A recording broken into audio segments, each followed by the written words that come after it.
Thank you for joining us today. Today we're going to talk about praying for our family relationships. I'm going to talk to you about submission, and I want to read for you Ephesians 4 verses 1 through 3. I'm going to read it from the Amplified Bible, but I also want you in your time of prayer to read it from the King James Version as well as the Amplified. So verse 1 in Ephesians 4 says, "So I, the prisoner for the Lord, appeal to you to live a life worthy of the calling to which you have been called, that is, to live a life that exhibits godly character, moral courage, personal integrity, and mature behavior. A life that expresses gratitude to God for your salvation, with all humility, forsaking self-righteousness and gentleness, maintaining self-control with patience, bearing with one another in unselfish love.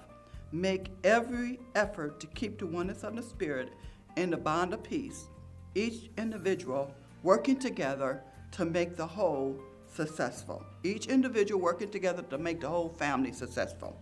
And in Ephesians 5:21 says, "Submitting yourselves one to another in the fear of God."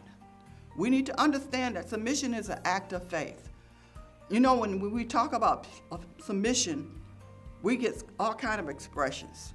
And I tackled submission for this devotion because I didn't want anyone else to have to attack it. If you attack it, you can't stay mad at me. That's what my grandkids tell me.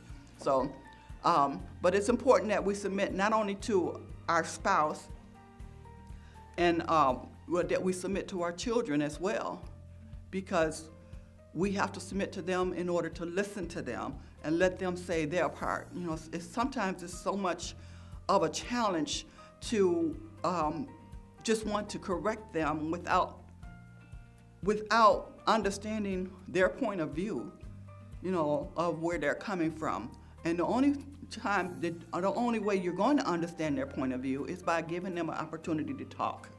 And so we have to decide to lay aside our feelings, our emotions, and listen to them.